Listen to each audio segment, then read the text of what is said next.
With the Bangladesh captain, post-match press conference, Afghanistan versus Bangladesh game. Captain, a tough loss, I believe, because at midway it seemed that you had really controlled them well, and it seemed like a chaseable score. I think when we start our game, I think all the bowlers did a very great job. I think on that wicket we should have win the way our bowler bowled. So I think as a batting group we made a lot of poor decisions that cost us today. Coming into the game, there was a real likelihood that Bangladesh could also win. Of course, I'm sure that you knew the equation. 12.01 was for this game. But coming into the game, what was the mindset? Were you, and especially after that kind of a bowling performance, were you confident of pulling it off? Yeah, I think first of all we wanted to win the match. That is the initial plan. After first innings, when we saw 115 on the board, we had a plan that we could win 12.1 over. So that was the plan, but as I mentioned, the batting group made a lot of poor decisions. What are the takeaways for Bangladesh from the tournament now? Super 8 stage you qualified, and you were pretty close eventually to making it to the semi-finals. What are the takeaways? What are the positives that you want to talk about? I think as a whole bowling unit doing a great job, especially I mentioned Rishad, whole tournament he bowled really well. Tanzim Saqib bowled well. I felt all the bowlers did a great job. That is, we can take forward, and as a fielding group, I think we fielded really well all the matches. So there are a lot of positive things that we can get going forward. You bowled first on the wicket. Did you realize what approach you had to utilize, and where did you think you lost the game? I think bowling wise we had a plan that taking early wickets, but I think Gurbaz and Ibrahim batted really well, but in the middle we controlled the game. I think all the bowlers did a great job. As I mentioned, the batting group made a lot of poor decisions that cost us today. Questions in Bangla now.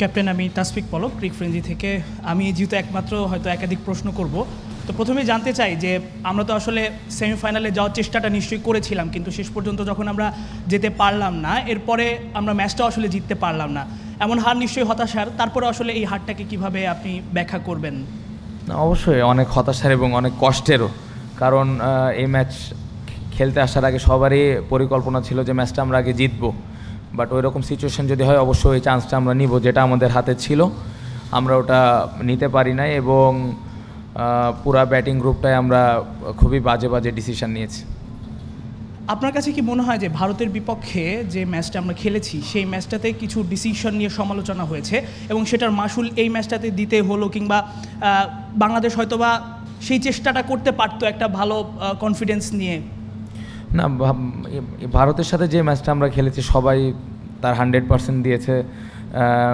যে এই বিষয়গুলো নিয়ে কথাবার্তা হয়েছে আমার মনে হয় যে ডিসিশন ওয়াইজ শেখ মেহেদিকে আমরা খেলিয়েছি একটা স্পিনার বেশি খেলেছি ও ভালো বল করেছে বাট আমি যেটা বলবো যে ব্যাটিংয়ে আমরা ওই উইকেটে হয়তো আরেকটু যদি বেশি রান করতে পারতাম তাহলে হয়তো আজকে সিনারিটা আরেকটু ডিফারেন্ট হতো সো ওই দিনও আমরা ব্যাটিংটা আমার মনে হয় না ঠিক মতো ইউটিলাইজ করতে পেরেছি বাংলাদেশের ব্যাটিংয়ের 5 ওভার পরে যখন বৃষ্টি আসে এবং নবীর ওই ওভারটা অর্থাৎ পাওয়ার প্লে শেষ ওভারটায় মাত্র 3 রান নিতে পেরেছিলেন ব্যাটাররা এরপরে আবার আমরা যদি দেখি 10ম এবং 11তম ওভারে মাহমুদুল্লাহর 5টা ডট এর পরের ওভারে আসলে 3 রান 2 উইকেট হারানো ওই জায়গাটাই কি আসলে আমরা সেমি স্বপ্নটা হারিয়ে ফেলেছি না দেখেন প্ল্যানটা এরকম ছিল যে আমরা প্রথম 6 ওভার চেষ্টা করব এবং আমাদের প্ল্যান ছিল যদি আমরা ভালো শুরু করি আর্লি উইকেট যদি আমাদের না পড়ে তাহলে আমরা ওই সুযোগটা নিব বাট যখন আমাদের 3 উইকেট পড়ে গেল আর্লি তখন আমাদের প্ল্যানটা ডিফারেন্ট ছিল যে কীভাবে আমরা ম্যাচটা জিততে পারি কারণ আমাদের প্ল্যানই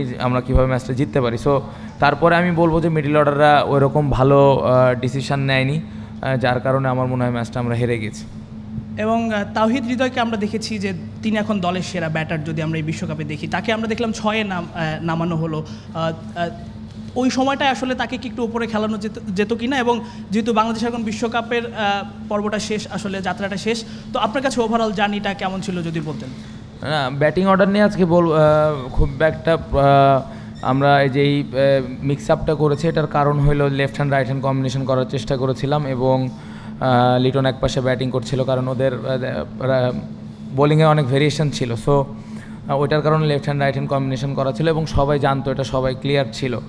সো এই কারণে এটা করা হয়েছে।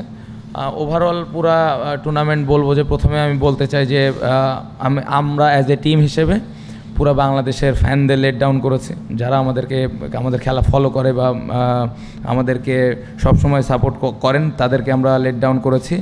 সো আমি টিমের পক্ষ থেকে অ্যাপোলোজাইজ।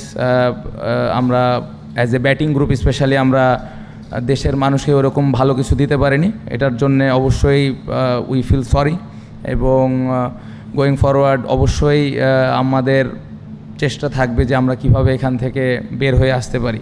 বাট পজিটিভ দিক অবশ্যই বোলাররা খুবই ভালো বোলিং করেছে। রিশাদ এরকম একটা বড় টুর্নামেন্টে সে পুরা সবগুলো ম্যাচে অলমোস্ট ভালো বোলিং করেছে। সো বেশ কিছু পজিটিভ দিকেও ছিল, বাট ব্যাটিং গ্রুপটা আমরা পুরা ফ্যানদেরকে লেট ডাউন করেছি, পুরা দেশের মানুষকে আমরা বলতে গেলে কষ্ট দিয়েছি। সো বাট চেষ্টার কমতি ছিল না, 100% সবাই চেষ্টা করেছে, সবাই সবার প্রতি অনেস্ট ছিল, এটাও আমি বলতে চাই। বাট আমরা দিন শেষে পারিনি, সো এটার জন্যে টিমের পক্ষ থেকে সরি।